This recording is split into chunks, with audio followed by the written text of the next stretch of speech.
कि हमारे बीच में जिग्नेश भाई पहुंच चुके हैं और अभी आज तृतीय सत्र शुरू होने जा रहा है आज के दिन का। तो आज का विषय टॉपिक है कि प्राकृतिक चिकित्सा के 10 सिद्धांत, 10 है सिद्धांत है। तो आज अभी मैं भाई जी को वही नम्र निवेदन करूंगी कि आप हमें उन अनुभवों से लाभान्वित करें। ओम शांति। आपका शुक्रिया, बाबा का शुक्रिया, और बाबा हमें शुक्रिया करना ही सिखाता है। कहते हैं कि शिकवे शिकायतें तो बहुत हो चुके, शिकवे शिकायतें तो बहुत हो चुके, अब सिर्फ एक ही चीज़ करनी है, वो है शुक्रिया, शुक्राना। हर चीज़ का शुक्राना, हर स्थान का शुक्राना, हर व्यक्ति का शुक्राना, और विशेष करके जो हमें मदद करता है उनका तो हम शुक्रिया करते ही करते हैं, लेकिन जो हमारे ओपोजिशन में भी खड़ा हो जाए उनका भी शुक्रिया। क्यों? क्योंकि ओपोजिशन ही हमारी पोजीशन को मजबूत बनाता है। तो जब हम ओपोजिशन को शुक्रिया करना सीख जाएंगे तब हमारे लिए जो हमारा रास्ता है वो फूलों से सज जाएगा। तो सुंदर बाबा भी हमें मुरलियों में सुंदर सुंदर टॉपिक सुनाते हैं कि ओपोजिशन आता है तो पोजीशन को मजबूत करने के लिए आता है। तो ये जीवन का दृष्टिकोण हमारा सकारात्मक जब हो जाता है तो हमें कोई हरा नहीं सकता। एक पिक्चर आया था, आप सभी ने शायद देखा होगा, सुल्तान पिक्चर। सुल्तान में एक डायलॉग मुझे बहुत पसंद आ गया था कि सुल्तान को कोई नहीं हरा सकता, सुल्तान को एक ही व्यक्ति हरा सकता है और वो खुद सुल्तान है। मतलब हमें अपने आप के सिवाय कोई हरा नहीं सकता। हम अपने नीति नियम सिद्धांत के साथ जब बिछड़ जाते हैं तो खुद से हार जाते हैं। बाहर का वातावरण, पर्यावरण हमें हिला नहीं सकता। हमारे एक बुजुर्ग भाई साहब हैं 70 के आसपास के, वो हमें खूब एक बढ़िया लेसन हमें सिखाया। जब मेरी बीमारी, जिद्दी बीमारी जब नहीं जा रही थी तब मैंने कहा ये तो पीछा ही नहीं छोड़ती। 2 महीना 3 महीना इस सिद्धांतों के आधार के ऊपर जीता रहा, लेकिन ये जाने का नाम नहीं ले रही है। थोड़ा हल्का हो रही है लेकिन जाती नहीं है।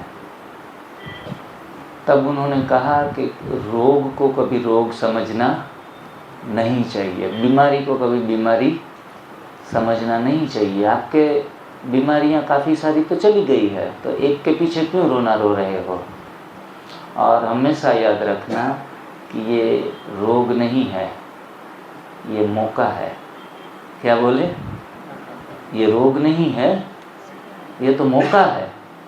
आप भी थोड़ा चिंतन चलाएंगे कि ये रोग एक्चुअल में रोग नहीं है, ये तो मौका है। शरीर के द्वारा शरीर खुद शरीर के द्वारा, शरीर के माध्यम से जो भी कुछ बाहर निकलता है उनको रोग कहा जाता है। शरीर की अस्वाभाविक अवस्था का नाम रोग है। रोग की हम डेफिनेशन करेंगे तो क्या निकलेगा? What is the disease?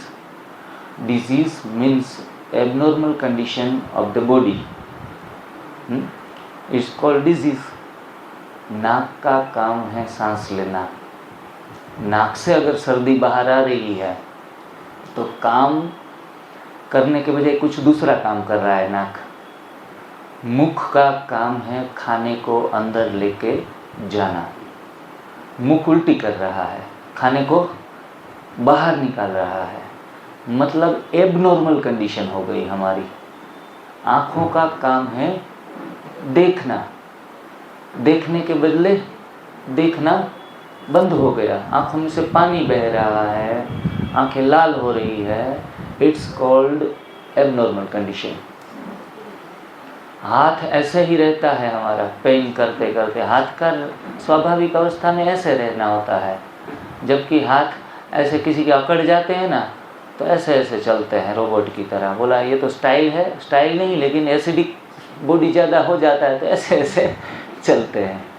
तो it's called a abnormal condition of your body. तो हर चीज़, स्किन है वो नॉर्मल रहनी चाहिए, लेकिन उसके बाहर फोड़े फुंसी आ रहे हैं, तो ये है एबनॉर्मल कंडीशन। किडनी का काम है ब्लड को, खून को फिल्टर करना, जबकि वो फिल्टर नहीं कर पा रही है, सारे टॉक्सिक ब्लड में अलाउ कर रही है। मतलब वो उसने भी अपना काम छोड़ के कुछ दूसरा काम करने लगी है। तो आप रोगों की व्याख्या तो तुम्हें पता होनी चाहिए कि रोग असल में किसको कहा जाता है। आँखों का काम है बिना चश्मे के देखना, बिना नंबर के चश्मे देखना, लेकिन वो काम कर रहा है, चश्मा चाहिए तब हम देख पा रहे हैं। कई लोग हमारे पास आते हैं तो अपने आप को ऐसे रोगी नहीं समझते, एक्चुअली में रोग होता है, फिर भी वो अपने को एक्सेप्ट करने के लिए तैयार नहीं है। कहते मुझे तो कोई रोग नहीं है, बस मुझे तो ऐसे ही खुशी खुशी करना है। लेकिन हम ये नहीं समझ पाते कि हमारा वजन, भाई लोगों का वजन 60-65 से अधिक है तो वो भी मोटापे का रोग है। बहनों का वजन 55 से ऊपर है तो भी एक प्रकार का रोग ही है। हल्का हल्का कॉन्स्टिपेशन भी रहता है तो रोग है। आँखों के ऊपर नंबर वाले चश्मे लगे हैं तो रोग है। बाल उम्र से पहले सफ़ेद हो गए हैं तो रोग है। छाती से बाहर पेट आ गया है तो रोग है। उठने में दिक्कत आ रही है, सपोर्ट ले रहे हैं, मतलब आपका शरीर रोगी है। और सबसे छोटी सी छोटी डेफिनेशन रोगी की ये है कि सुबह सुबह पेट सफाई के लिए जाते हैं, 2 मिनट से ज़्यादा बाहर निकलने में लेते हैं तो भी रोगी हैं। 2 मिनट से ज़्यादा अगर लग जाता है बाहर निकलने में, जब हम यूरिन जाते हैं तब 1 मिनट में बाहर, जब हम शरीर की सफाई करने जाते हैं अगर आपको 1 मिनट भी उसके बाहर आ जाते हैं तब समझो आप संपूर्ण स्वस्थ हो, क्योंकि हमारी आंतों को जोर नहीं लगाना पड़ा। रियल फूड, डिज़ाइन फूड में रहेंगे तब भी आपको 1 मिनट से बाहर आ पाएंगे, वरना पॉसिबल नहीं है। ये छोटे छोटे रोग हैं जिनको हम रोग समझते नहीं हैं। तो हमें यहाँ शिविर में आके संपूर्ण निरोगी बनना है। हमारा लक्ष्य संपूर्ण निरोगी बनने का है। और health is not a destination, health is not a destination but health is a journey. हम कभी भी ऐसे नहीं कहेंगे 3 महीने में हमने वो मुकाम हासिल कर लिया। चलो आपके बीपी शुगर तो अभी कल रिपोर्ट आएंगे तो ही पता चलेगा कि चलो ये तो टाटा बाय बाय करने लगे हैं। तो but it's not a complete journey. आपका डेस्टिनेशन है कंटिन्यूसली आप लगातार हेल्थ में आगे ही बढ़ते रहें। और मैं तो मानता हूँ कि मेरी आज 7 साल की जर्नी है तो अभी मुझे लगता है अभी जर्नी शुरू है, पथिक पथ पर है और यात्रा अभी भी जारी है। क्योंकि आज मैंने भोजन में भले ही अनाज दालों का सेवन बंद किया हो, दूध और दूध से बनी चीज़ें बंद की हो, पूरे दिन में सॉल्ट, शुगर किसी भी प्रकार का इस्तेमाल नहीं करते हैं, फिर भी ये जर्नी भी अभी अधूरी है। क्योंकि योगी की यात्रा जो है स्वास्थ्य की, उसमें स्थूल भोजन से सूक्ष्म भोजन की तरफ हमें जाना है। अगर ठोस चीज़ें, चबाने वाली चीज़ें खा रहे हैं तो उसको छोड़ के फिर रसयुक्त चीज़ें खाना शुरू करो, जिसमें कोई ज़्यादा फाइबर ही ना हो, वेस्ट अंदर जाए ही नहीं, only and only liquid diet. जैसे हमने पपीता खाया तो पपीता क्या है, मुंह में गया, जूस बन गया, उसके लिए वेस्ट ज़्यादा निकालने का कोई वो नहीं है। तो ऐसे स्थूल से हमें ऐसे लिक्विड डाइट के ऊपर जाने की यात्रा करनी है। जो ज़्यादा बीमार है, तकलीफ़ में है, जिनकी बीमारी जिद्दी है, जवाब नहीं दे रही है, 5 दिन में तो जवाब देने वाली नहीं है, उनको तो लिक्विड डाइट के ऊपर रह के जल्दी से जल्दी समाधान ढूंढना है। यहाँ जो भोजन बनाया जा रहा है दोनों वक्त का, इसमें भी चुनाव आपका है। यहाँ जरूरी नहीं है कि यहाँ भोजन बनाया जाए वो सारा भोजन ग्रहण कर लिया जाए। इसमें से कोई कोई भोजन ऐसे हैं जो हमारी बीमारी के मुताबिक हमें नहीं लेने चाहिए, ये भी जानना जरूरी है। कल वो मुठिया ढोकला जैसा जो बनाया था, थोड़ी पौवे की आइटम थी, उसमें वेजिटेबल भी मिलाए गए थे, लेकिन जिनको क्रोनिक डिजीज़ है, जो 10 साल 20 साल से परेशान हैं, तो वैसा भी टेस्ट करना नहीं चाहिए। ज़्यादा सलाद दूसरी बार भी नहीं लेना चाहिए। तो ये सेल्फ डिसीजन आपको लेना है। सुंदर दीदी तो एकदम एक्सपर्ट है, समझो मुझे तो यहाँ आके सरप्राइज़ मिला कि हमारी बहनें जो 7 साल से कच्चा भोजन बना रही है ना, उससे भी एक कदम आगे हैं हमारी शांता दीदी, रियल में। क्योंकि उसके अंदर मैं कभी ऐसा भोजन अपने सेंटर के ऊपर भी नहीं लेता जो यहाँ बनाया जाता है, काफ़ी सालों से बंद कर दिया है रेसिपी खाना ही। लेकिन हाँ, मुझे जानने की उत्सुकता रहती है, क्या एक्सपर्टनेस है, कैसा टेस्ट है, कैसे लोगों को पसंद आएगा, किस प्रकार से शिविरों में इस प्रकार का भोजन रख सकते हैं। इसलिए मैंने सारे दिन थोड़ा थोड़ा टेस्ट किया, क्योंकि मुझे जानना चाहिए कि ये चीज़ें नए आने वाले लोग कैसे पसंद करेंगे, कैसे इस रिदम में आगे बढ़ेंगे। तो इस प्रकार का भोजन चयन करने में, उनका सही चुनाव करने में भी हमें ध्यान रखना पड़ेगा। विद्या दीदी ने मुझे कहा कि कोई कोई लोग ऐसे भी बैठे हैं जो मोनो डाइट भी करना चाहते हैं, सिंगल जूस के ऊपर भी रहना चाहते हैं, 5 दिन 7 दिन के प्रयोग, तो ऐसे भी वो कर सकते हैं।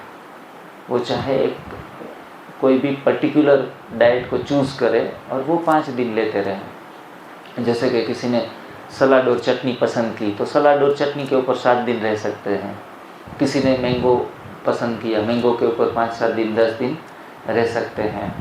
यहाँ जो आर्थराइटिस जो बहन को था, यहाँ बुलाया था स्टेज के ऊपर, तो मैं तो मानता हूँ कि उनको तो एक आधा लिक्विड डाइट लेके नींबू सेहत पानी के ऊपर भी 8-10 दिन रहने चाहिए, और एनीमा लगातार 3 बार करना चाहिए। ये थोड़ा ज़्यादा नहीं है, लेकिन करना ही चाहिए। आप शुरू में भी जॉइंट हुए हैं तो 15 दिन तो आंखें बंद करके सुबह दोपहर शाम का एनीमा ले लो, डरने वाली कोई बात नहीं है। सादे पानी का एनीमा 3-4 बोतल, 5 बोतल भी हो जाए तो डरने वाली बात नहीं है। थोड़ा हो सकता है कि कमर का पीछे का हिस्सा पेन करे, पैरों में झंझनाहट हो। जब आपका मूलाधार चक्र थोड़ा सा बिगड़ा हुआ है तो आपको ये सिम्टम्स आएंगे। एनीमा करने के बाद आपको थोड़ा सा पैरों में झंझनाहट रहेगी, थोड़े दुखते हैं, जिसको हम कड़तर बोलते हैं, ऐसी कुछ कड़तर भी हो तो डरने वाली बात नहीं है। हमने थोड़ा सा पानी चढ़ाया और ये तो दुखने लगा। किसी को पानी थोड़ा बहुत पेट में रह जाता है तो भी घबरा जाते हैं, ये पानी अभी गुड़गुड़ हो रहा है, निकल नहीं रहा है, कहीं भी नहीं फंसेगा वो मल के पीछे चला गया, तो वो जब सारा कचरा पिघलेगा तो अपने आप निकल जाएगा। डरने वाली कोई बात नहीं है। तो ऐसे सीवियरल क्रोनिक डिजीज़ के अंदर मिनिमम डाइट लेके, लिक्विड डाइट लेके 10 दिन 15 दिन भी हम रह सकते हैं, और उन दौरान हमें चक्कर आए, खांसी, जुकाम, फीवर कुछ भी हो तो ये सिम्टम्स हैं डिटॉक्सिफिकेशन के। ऐसे सिम्टम्स आने से ज़्यादातर लोग, शिविर में आने वाले 50% लोग, ये सिम्टम्स अगर किसी को आ गया तो समझो छोड़ देते हैं कि नहीं अब काफ़ी हो चुका, और घर वाले भी छुड़ा देते हैं। घर वाले कहते हैं बहुत हो चुका, अब थोड़ा खाना शुरू करो, रात का एक टाइम का शुरू करवा देते हैं, फिर और थोड़ा कमजोरी 5 दिन रहेगी तो दोपहर का शुरू करवा देंगे। और जब हमारा पेट, जब कचरा जाएगा अंदर, दोपहर का और शाम का खाना पका हुआ जाएगा, तो तुरंत ही वो जो रोग में उभाड़ आए हैं, सब बॉडी अपने आप को क्लीनिंग कर रहा है, वो क्लीनिंग की प्रोसेस स्टॉप हो जाएगी। तब जाके आपका सर्दी जुकाम सब बैठ जाएगा। हम समझ लेंगे कि हम देखो 2 बार खा के ठीक हो गए। तो ये गलतफहमी हम रख लेते हैं और अपने आप फिर से पुरानी चाल चलते हैं इश्क, पुरानी चाल चलते हैं दीवाने इश्क, आँखों को मूंद लेते हैं दीदार के लिए। कुछ हमारी हालत भी ऐसी हो जाती है और हम अपनी पुरानी चाल चलने में फिर से शुरू हो जाते हैं। तो झेलना पड़ेगा, थोड़ा बहुत कुछ आए तो ज़रूरी नहीं है कि सबको आए।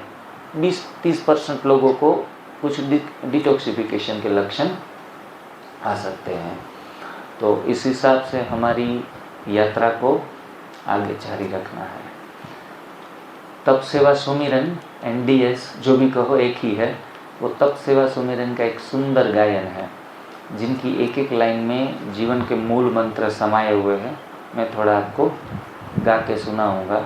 इनको बोलते हैं ईश प्रार्थना। तप सेवा सुमिरन की ईश प्रार्थना। ये ईश प्रार्थना हमारी YouTube चैनल के ऊपर भी अवेलेबल है। आप सर्च करके हर रोज़ एक बार सुन सकते हैं, क्योंकि उसके अंदर जो जो भी लाइन है इतनी सुंदर लाइन है और शायद 50 बार सुनेंगे ना तो जीवन के कोई मूल मंत्र आपको इसमें से मिल जाएंगे। आज एक बार आप सुनेंगे इस प्रार्थना। ईशु हमें देते हैं सब कुछ, हम भी तो कुछ देना सीखे। ईशु हमें देते हैं सब कुछ, हम भी तो कुछ देना सीखे। जो कुछ हमें मिला है प्रभु से, वितरण उसका करना सीखे। हवा प्रकाश हमें मिलता है, मेघों से मिलता है पानी।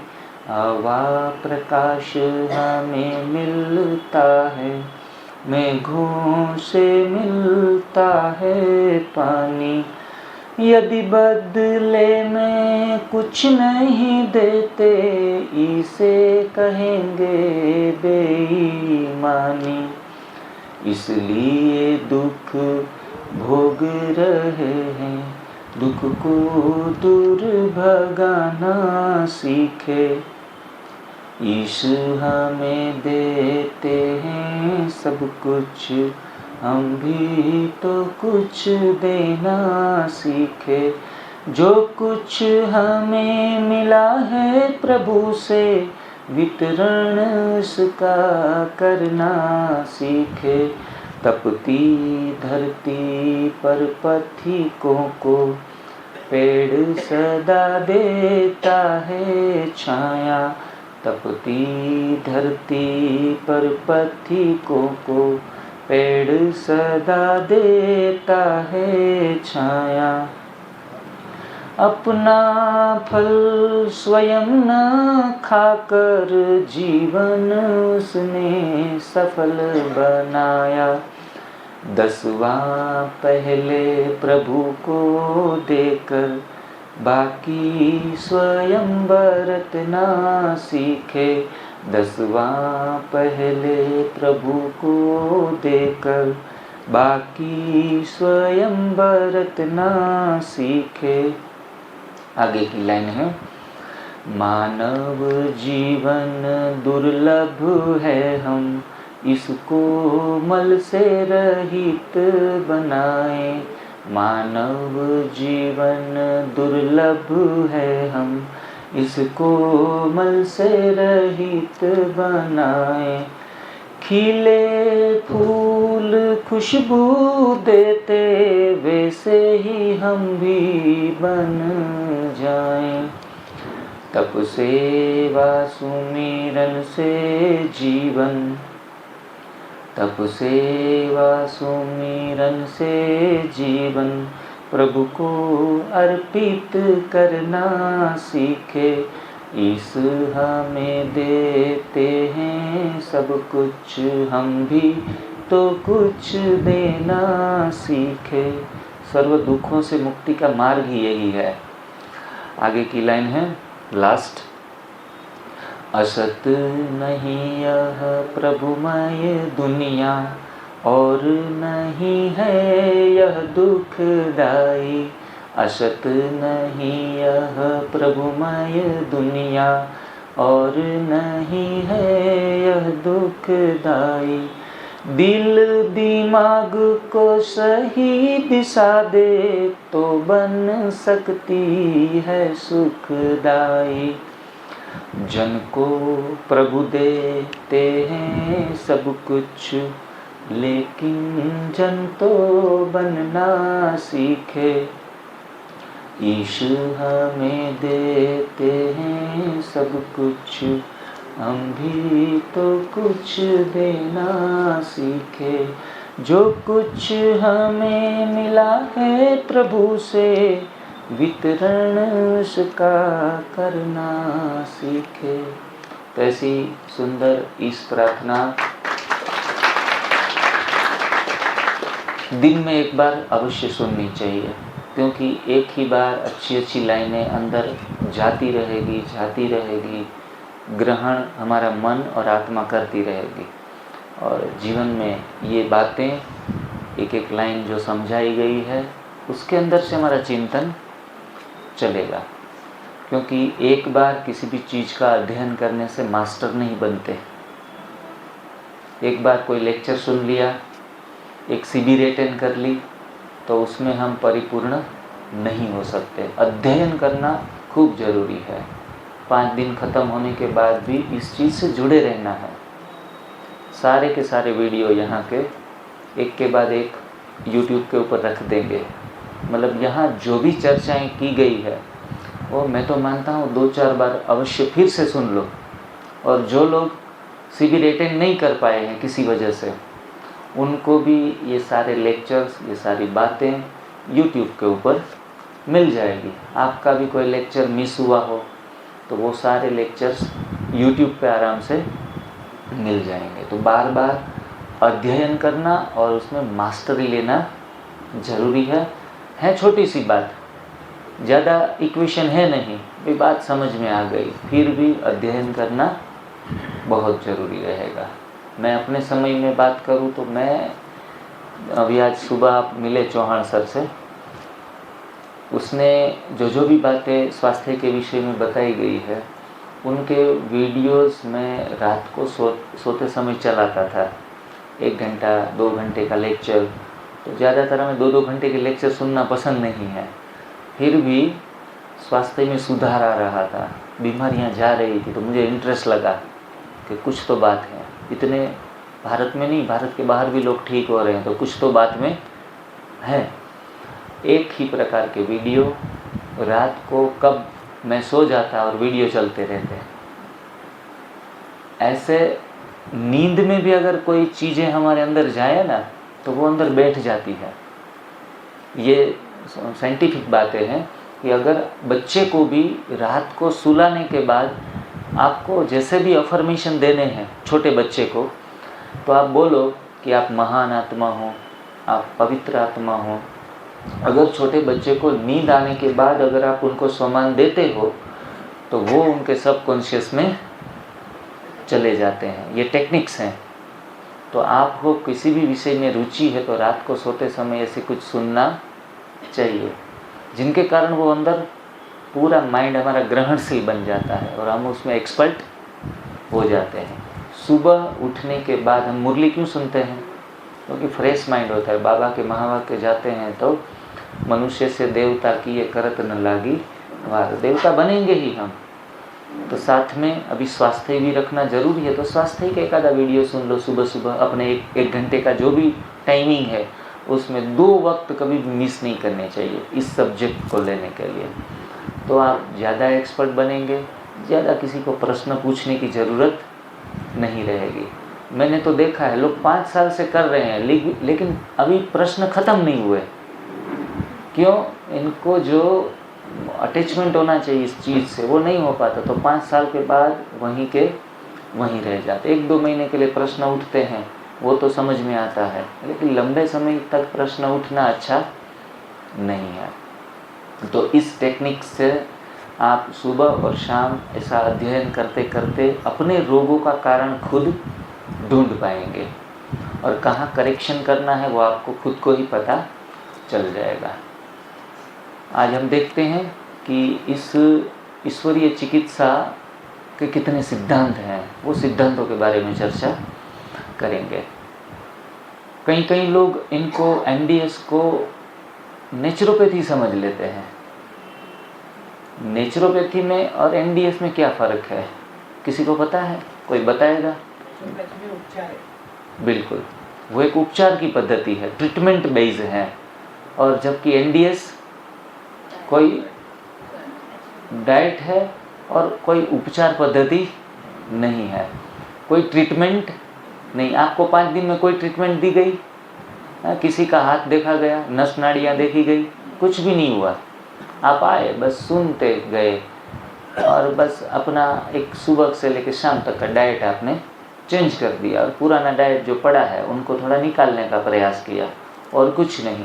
मतलब ये जो चिकित्सा, ईश्वरीय चिकित्सा इसके आगे लगाएंगे, इनको कोई चिकित्सा पद्धति नहीं कहा जाता एनडीएस को, लेकिन उनको गॉड मेड ईश्वरीय चिकित्सा का नाम हम भावनात्मक रूप से दे सकते हैं। लेकिन इसमें किसी भी बीमारी को हटाने का दावा नहीं किया जाता। लेकिन वंडरफुल बात यह है कि इनसे ही बीमारियां हट रही है?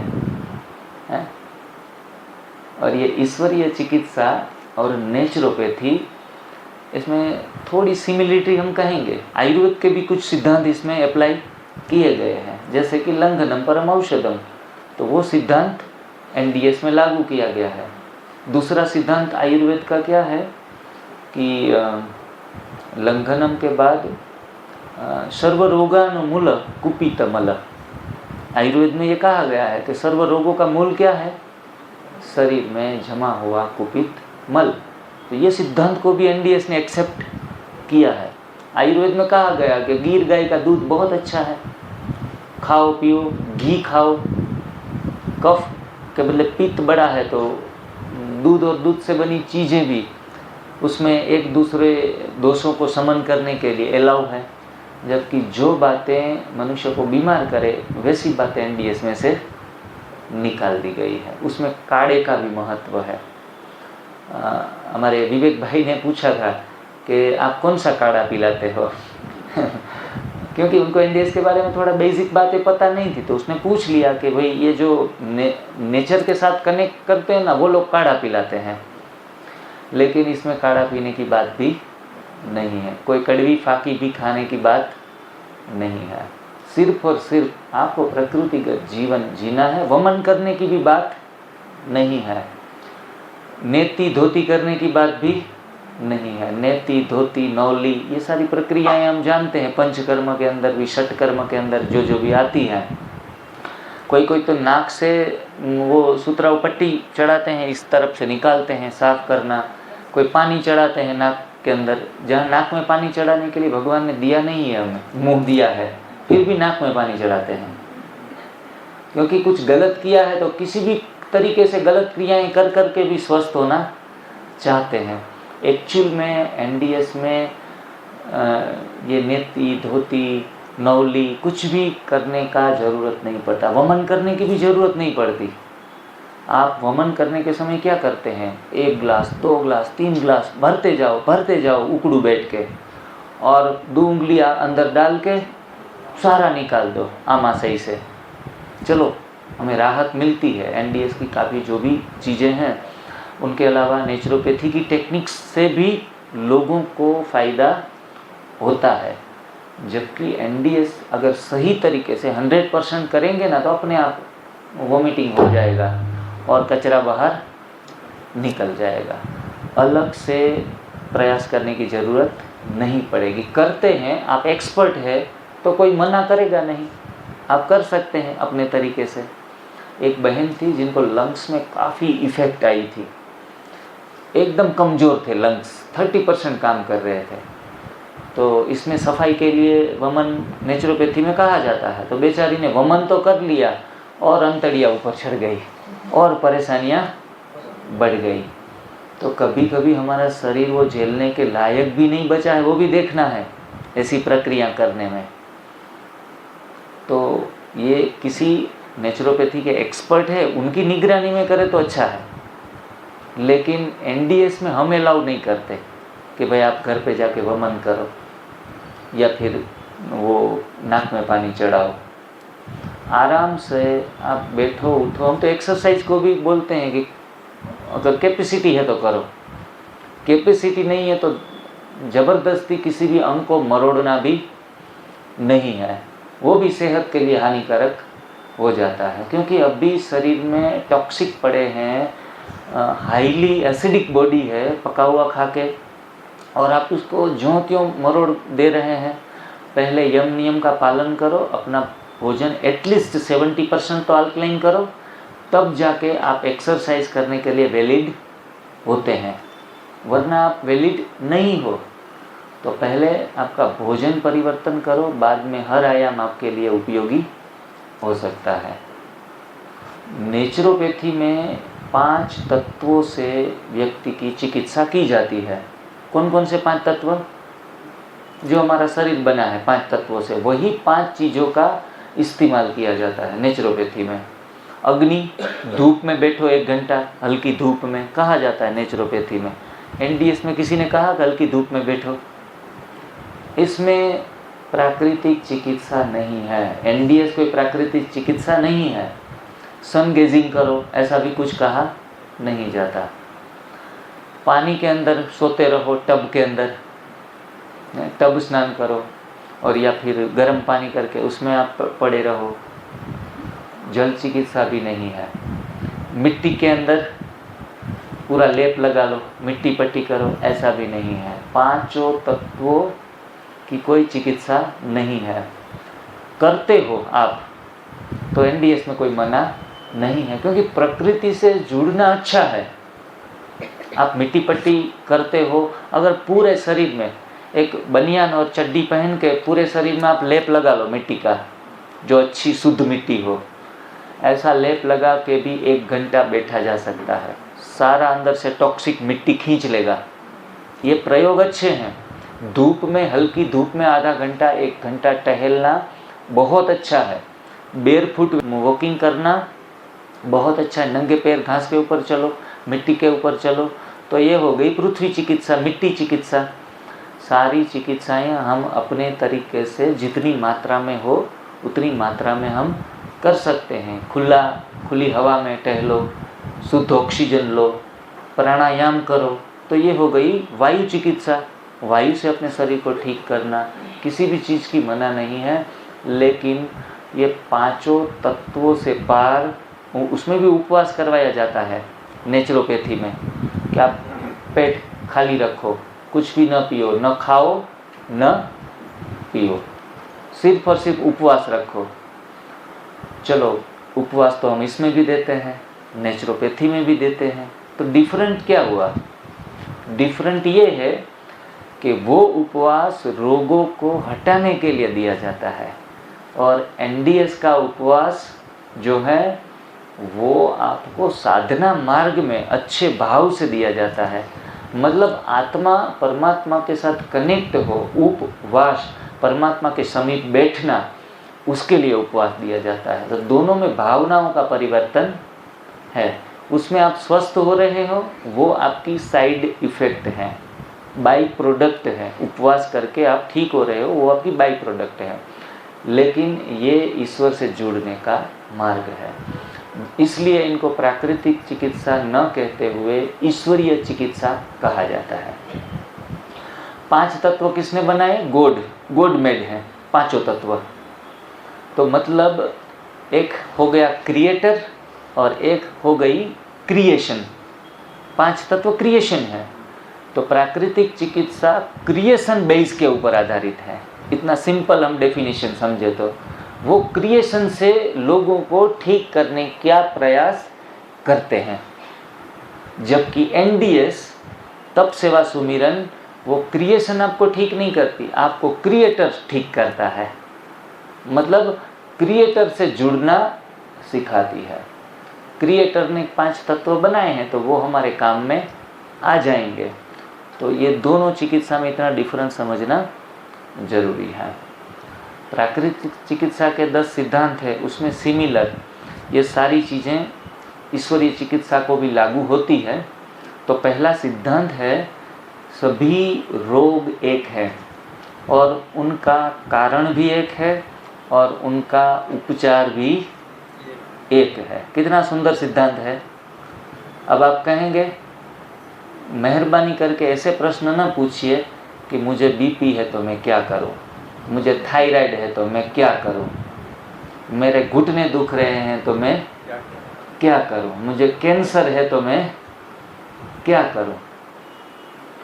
ये भी पूछते हैं और साथ साथ में ये भी पूछते हैं कि मुझे ये प्रॉब्लम है मैं क्या खाऊं। ये तो प्रश्न पूछना ही नहीं है कि क्या खाऊं। कोई चीज़ खाने से कोई दर्द नहीं जाते, कोई बीमारी जाती नहीं है कि मुझे कौन सी चीज़ खानी चाहिए जिनके कारण मेरी ये बीमारी चली जाए। तो बहुत सारे प्रश्न ज़्यादा इस प्रकार के आते हैं एनडीएस में, हमारे सभी कैंपों में, कि मुझे ये बीमारी है मैं क्या करूं, मुझे ये बीमारी है मैं क्या खाऊं। तो हम तो कहते, गोपाल शास्त्री जी अक्सर अपने वीडियो में कहते हैं कि मेरा दिमाग मत खाओ, बाकी सब खा लो। हमने प्रथम ही सिखा दिया कि आपको खाना है तो पत्तियां, सब्जियां, फल, कुछ स्प्राउट्स, कंदमूल, उसमें से कोई भी वैरायटी हो और आपको जो जचे वो खाओ। उसमें भी ज़रूरी नहीं है कि ये पत्तियां तो खानी ही चाहिए, ये फल खाने ही चाहिए।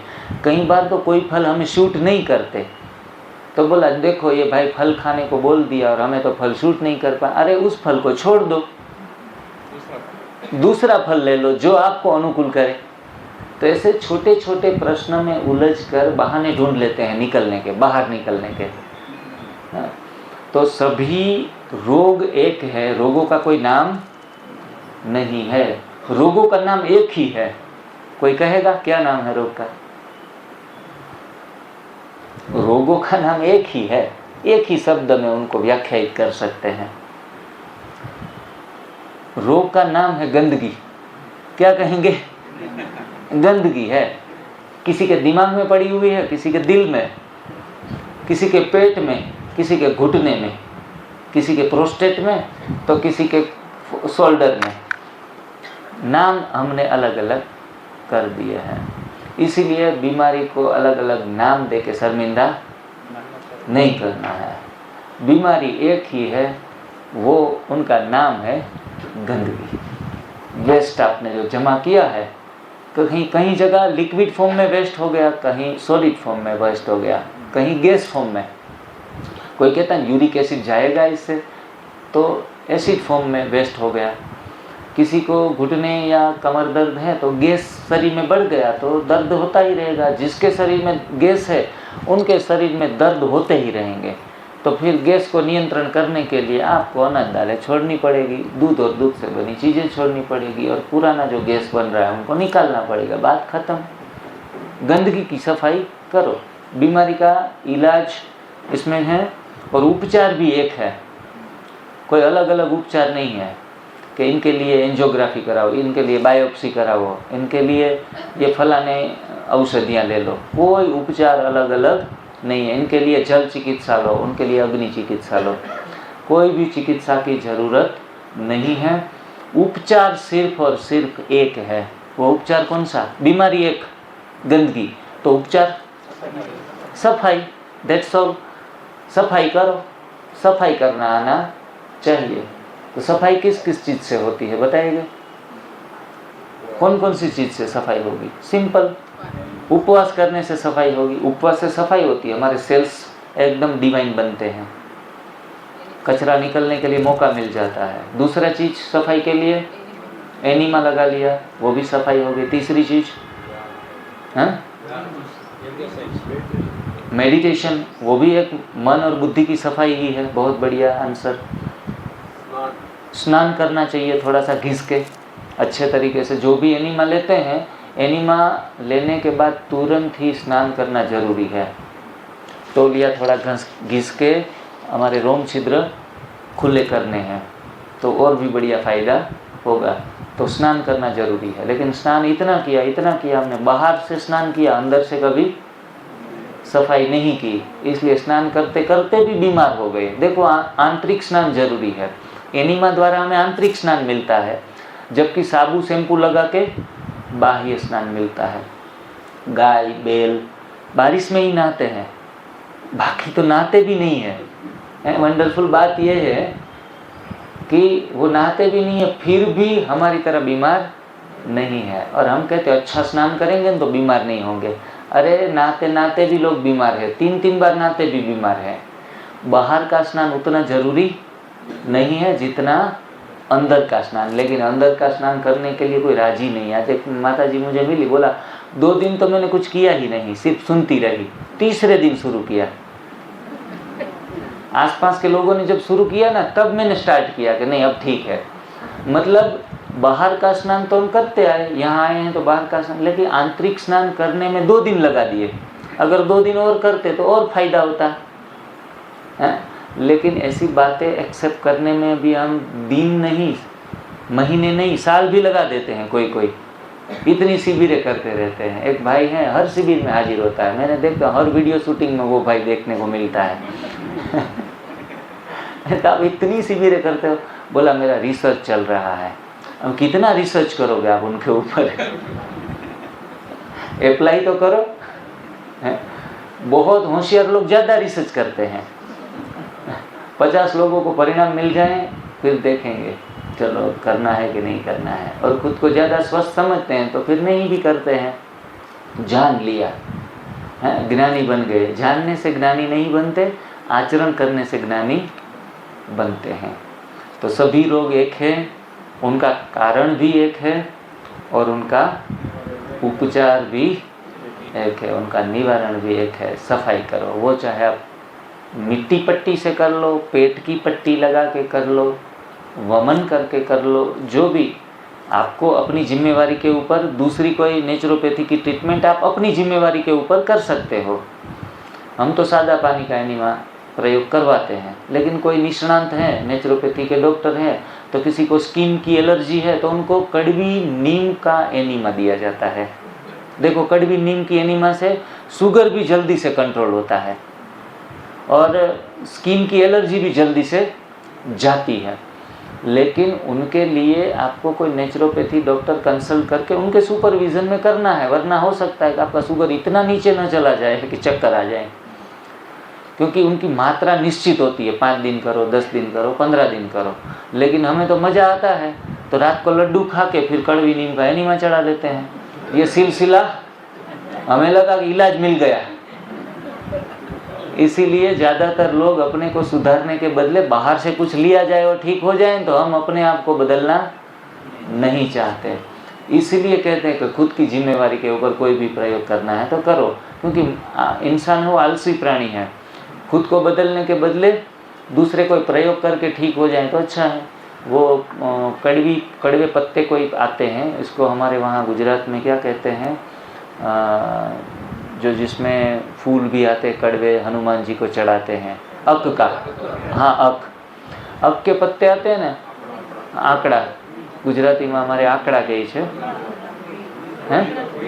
हाँ बड़ा सा इतना ग्रीन लीव्स रहता है। हाँ जी, वाइट कलर के भी आते हैं फूल इनके, और दूसरे कोई कलर्स भी इसमें होते हैं। हनुमान जी को इसकी माला बनाकर पहनाते हैं। हाँ, तो वो पत्ते कहीं भी आपको कहाँ भी दर्द है तो आप वहाँ लगा लो। पैर में, हाथ में मोच आ गई तो वहाँ लगाने से, बांधने से तुरंत ही आराम मिलना शुरू हो जाता है। और जब दर्द उठता है तो हम ध्यान नहीं रखते कि किस वजह से उठ रहा है, सिम्टम्स के ऊपर काम करते हैं, पत्तियाँ लगाते हैं, तो इससे आराम लेने की कोशिश करते हैं। कोई पैर के तलवों में वो पत्तियाँ लगा देते हैं और बांध देते हैं पूरी रात भर, तो उनका शुगर सुबह को कंट्रोल में आता है। लेकिन वो समझता नहीं है कि मुझे उपवास करना है, एनिमा चढ़ाना है, सफाई करनी है, रूट को निकालना है। जब तक रूट को नहीं निकालेंगे और सिम्टम्स के ऊपर काम करते रहेंगे तो कभी भी हल मिलने वाला नहीं है। सिर दर्द हो तो क्या लगाते हैं, सिर पे बाम घिसते हैं, और ये हिमाचल से आई हुई बाम है। देखो ये एक बार लगा लो, फट से निकल जाएगा वो है। भारत का सिर दर्द खत्म। तो वो सूंघ लेते हैं ना एक बार, तो इतना दिमाग में चढ़ जाता है कि वो पुराना दर्द हम भूल जाते हैं। तो ये चीज़ें हम सब गलत दिशाओं पर भाग रहे हैं। जबकि सिर दर्द है तो किस वजह से दुख रहा है, उसका आप रूट ढूंढो। पेट में गंदगी जमा है ना, तो गैस ऊपर चढ़ेगा, दिमाग में चढ़ जाएगा, तो सिर दर्द होगा। तो इनको ही निकाल दो, पेट का दर्द। अगर अच्छे तरीके से पेट की सफाई कर ली फिर भी सिर दर्द हुआ, चलो तो इनका कारण ढूंढो बाम लगाने के बदले। उनका कारण है किसी भी प्रकार का स्ट्रेस आ गया हो आपके जीवन में, तनाव आने से भी सिर दर्द होता है। तो थोड़ा मेडिटेशन कर लो, अपने आप को थोड़ा डिटेच कर लो कि जो भी कर रहा है बाबा कर रहा है, करण करावनहार बाबा है। हम हेड क्यों बन के फिर रहे हैं? हेड बनेंगे तो हेडेक होगा। तो थोड़ा सा हल्का हो जाओ, मीडियम, खुद को एक माध्यम बना लो कि मेरे द्वारा बाबा सेवा करा रहा है, गलती भी उनकी और प्रशंसा भी उनकी, तब जाके ये हेडेक खत्म। तो हमारे पास तप अपना लो, या फिर सेवा कर लो, या फिर सुमिरन कर लो। यही तीन इलाज है वो जो परमानेंट है। तो ये रूट के ऊपर काम करना, ये तप, सेवा, सुमिरन, NDS की पद्धति हमें अच्छे तरीके से सिखाती है। ये सीखने के बाद मैं तो मानूंगा कि लोगों को कोई भ्रमित नहीं कर सकता, कोई भी आपको गलत दिशाओं पर लेके नहीं जा सकता। जान लिया तो भी, अनुभव नहीं किया लेकिन जान लिया तो भी आप गलत दिशाओं तरफ भागेंगे नहीं। शक्ति के लिए अगर कोई च्यवनप्राश खाकर आप आगे बढ़ना चाहते हैं तो फिर समझ जाएंगे कि पहले कहते हैं कि दूध पीने से शक्ति आती है, फिर दूध पीने से किसी को शक्ति नहीं आई, तो थोड़ा सा ऐड कर लिया कि इसमें हॉर्लिक्स डालेंगे ना तो शक्ति आएगी। अच्छा है कि हॉर्लिक्स डालना जरूरी है। वो जो मिल्क है उसमें सूखे मेवे भी हमने डाल दिए, ड्राई फ्रूट्स। जिनको थोड़े 2-5 पैसे घर में हैं तो बोला ड्राई फ्रूट्स खाओ तो दिमाग तेज होगा, हाँ, एनर्जी बनी रहेगी, प्रोटीन मिलता रहेगा। सारी फालतू बकवास है, मेरे अनुभव से मैं बता रहा हूँ, सारी फालतू बकवास है। कोई अखरोट नहीं खाएंगे तो भी दिमाग अच्छे तरीके से तेज होगा। सिर्फ उपवास करने से दिमाग तेज होता है। और किसी किसी का बहुत भूखा रहने की आदत नहीं है ना, तो उपवास करने से दिमाग और तेज हो जाता है, किसी के ऊपर चिल्लाने लगते हैं। आज एक बहन जी मुझे बता रही थी कि मेरे घर में सभी में यही तकलीफ है, जब किसी को भूखा रखते हैं तो झगड़ा शुरू हो जाता है। और मैंने तो टेक्निक्स अपना ही है कि सुबह सुबह अगर पति या बेटा कुछ झगड़ा करें तो मैं जल्दी से उनको नाश्ता खिला देती हूँ, बात ही खत्म। खाना दे दो, खाना देने से वो शांत हो जाएंगे। मतलब उपवास करने से दिमाग तेज होता है। तेज होता है मतलब काम भी ज़्यादा करता है, और शुरुआत में जो हमारे संस्कार पड़े हैं ना वो भी उछल कर आएंगे बाहर, तो उछलने देना है। अभी आगे का ऑनलाइन लेक्चर है, वो लेक्चर हम अटेंड करेंगे। बाकी के अभी 9 सिद्धांत बच गए हैं। देखो ये सब्जेक्ट इतने गहन हैं और गहराई से मैं समझाता हूँ, क्योंकि 10 चीज़ें ऊपर ऊपर से समझ नहीं, इनके बदले गहराई से हर चीज़ को समझने से हम अच्छे तरीके से उसमें एक्सपर्ट होंगे। सिर्फ पढ़कर बता देता हूँ, कल समय मिलेगा तो उसके ऊपर थोड़ी ज़्यादा चर्चा करेंगे। प्राकृतिक चिकित्सा में रोग का कारण कीटाणु नहीं होते हैं। प्राकृतिक चिकित्सा में प्रकृति ही स्वयं चिकित्सक मानी जाती है। ईश्वरीय चिकित्सा में भी, ईश्वरीय चिकित्सा में तीव्र रोग शत्रु नहीं लेकिन हमारे मित्र होते हैं। ईश्वरीय चिकित्सा में सभी दबे हुए रोग उभरते हैं, बाहर निकलते हैं। इस चिकित्सा में निदान की कोई विशेष आवश्यकता नहीं है। वो जो हमारे बीपी चेक किया, शुगर चेक किया, वो भी ज़रूरत नहीं है। ये तो हमारी जानकारी के लिए ये सब चेक करते हैं, बाकी ये भी करने की ज़रूरत नहीं है। बिना चेक किए भी ठीक हो जाता है अपने आप ही। इस चिकित्सा में जीर्ण रोगी के आरोग्य में समय लग सकता है। थोड़ी पुरानी बीमारी है तो उसमें समय लगता है, 5 दिन में जादू देखने को नहीं मिलेगा। इस चिकित्सा में चिकित्सा रोग की नहीं, कोई एक रोग की चिकित्सा नहीं की जाती, संपूर्ण शरीर की चिकित्सा होती है। इस चिकित्सा में सिर्फ शरीर की नहीं लेकिन मन, शरीर तथा आत्मा तीनों की चिकित्सा होती है। और आखिरी नियम 10वां नियम है, इसमें औषधियों के सेवन का कोई प्रश्न ही नहीं उठता। ओम शांति। आप सभी के साथ वार्तालाप करके मुझे भी बेहद खुशी हो रही है और ऐसा लगा ही नहीं है कि आपको कुछ सिखा रहा हूँ। एक परिवार के सदस्यों की तरह एक नॉर्मल बातें चल रही है और आप भी इतने एकदम अटेंशन से सुन रहे हैं, अच्छे तरीके से इतने दिन तक सुन रहे हैं और विशेष रूप से मुझे सेवा का जो मौका मिल रहा है उसके लिए आपके सभी के चरणों में मैं वंदन करता हूँ। ओम शांति। Thank you very much.